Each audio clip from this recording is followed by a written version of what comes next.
होने चाहिए? बंद हो जाने चाहिए ना। मैं आपको बताऊं कि एक आर्टिकल 377 था जिसमें होमोसेक्सुअलिटी जो है एक बड़ा अपराध था। अभी ट्रंप एडमिनिस्ट्रेशन आया है, उसने क्या कहा है? उसने कहा है कि इस दुनिया में दो ही सेक्स है, या तो मेल है या तो फीमेल है।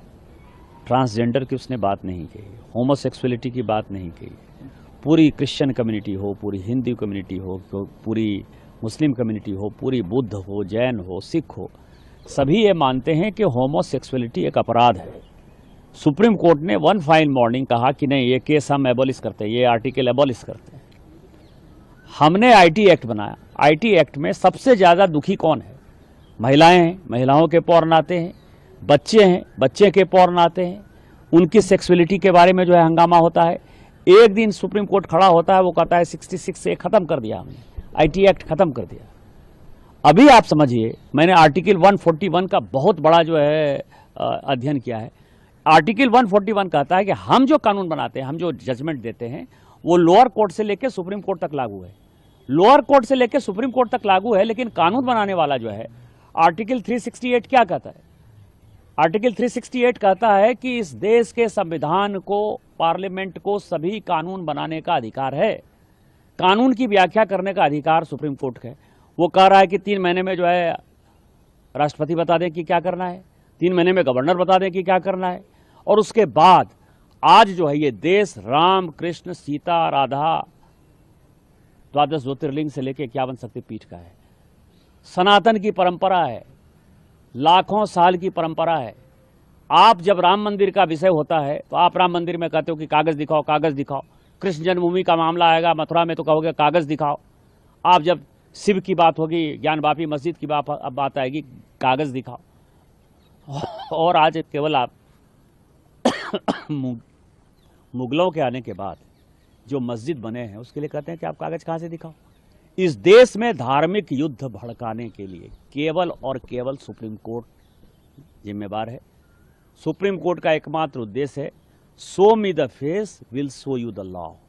सुप्रीम कोर्ट अपनी सीमा से बाहर जा रहा है। सुप्रीम कोर्ट की सीमा यह है कि भारत का संविधान जिस कानून को बनाया, उस कानून की उसको व्याख्या करनी है, और यदि वो व्याख्या नहीं कर सकती है और सब कुछ के लिए सुप्रीम कोर्ट जाना है, तो इस संसद का कोई मतलब नहीं है, विधानसभा का कोई मतलब नहीं है, उसको बंद कर देना चाहिए। उपराष्ट्रपति देखिए, बेहद ही घटिया टिप्पणी की है उन्होंने।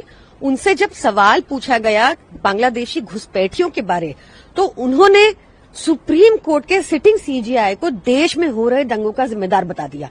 ये बेहद ही घटिया टिप्पणी है। एंड सबसे पहले तो आई होप कि कल ही supreme court suo motu proceedings, contempt proceedings initiate करे ये नकली डिग्री वाले निशिकांत दुबे जी के खिलाफ और इनको जेल भेजे। हमने पिछले कुछ सालों में देखा है कि जब भी कोई जज भाजपा की फेवर में जजमेंट दे देते हैं तो उस जज की 100 गलतियां माफ करके उनको राज्यसभा भेज दिया जाता है।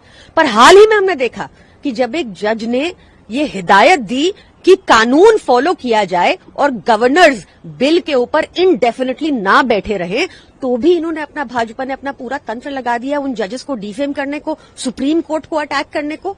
ये क्यों चाहते हैं कि बिल्स के ऊपर इनडेफिनेटली गवर्नर बैठे रहें? गवर्नर्स की तो कोई जवाबदेही नहीं होती, वो तो एजेंट है भाजपा के। जवाबदेही तो चुनी हुई सरकार की होती है, और गवर्नर का काम होता है कि चुनी हुई सरकार की एड एंड एडवाइस से अपना काम करे। पर नहीं, भाजपा के चुने हुए गवर्नर्स को इलेक्टेड सरकारों द्वारा दिए गए बिल्स के ऊपर इनडेफिनेटली बैठना है ताकि जनता के काम रोक सके। मैं सुप्रीम कोर्ट से आई एम रियली होपिंग कि कल ये निशिकांत दुबे जी के खिलाफ कंटेम्प्ट प्रोसीडिंग्स इनिशिएट हो और इनको जेल भेजा जाए। देखिए, बेहद ही घटिया टिप्पणी की है उन्होंने। उनसे जब सवाल पूछा गया बांग्लादेशी घुसपैठियों के बारे, तो उन्होंने सुप्रीम कोर्ट के सिटिंग सीजीआई को देश में हो रहे दंगों का जिम्मेदार बता दिया। ये बेहद ही घटिया टिप्पणी है। एंड सबसे पहले तो आई होप कि कल ही supreme court suo motu proceedings, contempt proceedings initiate करे ये नकली डिग्री वाले निशिकांत दुबे जी के खिलाफ और इनको जेल भेजे। हमने पिछले कुछ सालों में देखा है कि जब भी कोई जज भाजपा की फेवर में जजमेंट दे देते हैं तो उस जज की 100 गलतियां माफ करके उनको राज्यसभा भेज दिया जाता है। पर हाल ही में हमने देखा कि जब एक जज ने ये हिदायत दी कि कानून फॉलो किया जाए और गवर्नर्स बिल के ऊपर इनडेफिनेटली ना बैठे रहे, तो भी इन्होंने अपना भाजपा ने अपना पूरा तंत्र लगा दिया उन जजेस को डिफेम करने को, सुप्रीम कोर्ट को अटैक करने को। ये क्यों चाहते हैं कि बिल्स के ऊपर इंडेफिनेटली गवर्नर बैठे रहें? गवर्नर्स की तो कोई जवाबदेही नहीं होती, वो तो एजेंट है भाजपा के। जवाबदेही तो चुनी हुई सरकार की होती है और गवर्नर का काम होता है कि चुनी हुई सरकार की एड एंड एडवाइस से अपना काम करे। पर नहीं, भाजपा के चुने हुए गवर्नर्स को इलेक्टेड सरकारों द्वारा दिए गए बिल्स के ऊपर इंडेफिनेटली बैठना है ताकि जनता के काम रोक सके। मैं सुप्रीम कोर्ट से आई एम रियली होपिंग कि कल ये निशिकांत दुबे जी के खिलाफ कंटेम्प्ट प्रोसीडिंग्स इनिशिएट हो और इनको जेल भेजा जाए। देखिए, बेहद ही घटिया टिप्पणी की है उन्होंने। उनसे जब सवाल पूछा गया बांग्लादेशी घुसपैठियों के बारे, तो उन्होंने सुप्रीम कोर्ट के सिटिंग सीजीआई को देश में हो रहे दंगों का जिम्मेदार बता दिया। ये बेहद ही घटिया टिप्पणी है। एंड सबसे पहले तो आई होप कि कल ही supreme court suo motu proceedings, contempt proceedings initiate करे ये नकली डिग्री वाले निशिकांत दुबे जी के खिलाफ और इनको जेल भेजे। हमने पिछले कुछ सालों में देखा है कि जब भी कोई जज भाजपा की फेवर में जजमेंट दे देते हैं तो उस जज की 100 गलतियां माफ करके उनको राज्यसभा भेज दिया जाता है। पर हाल ही में हमने देखा कि जब एक जज ने ये हिदायत दी कि कानून फॉलो किया जाए और गवर्नर्स बिल के ऊपर इनडेफिनेटली ना बैठे रहे, तो भी इन्होंने भाजपा ने अपना पूरा तंत्र लगा दिया उन जजेस को डिफेम करने को, सुप्रीम कोर्ट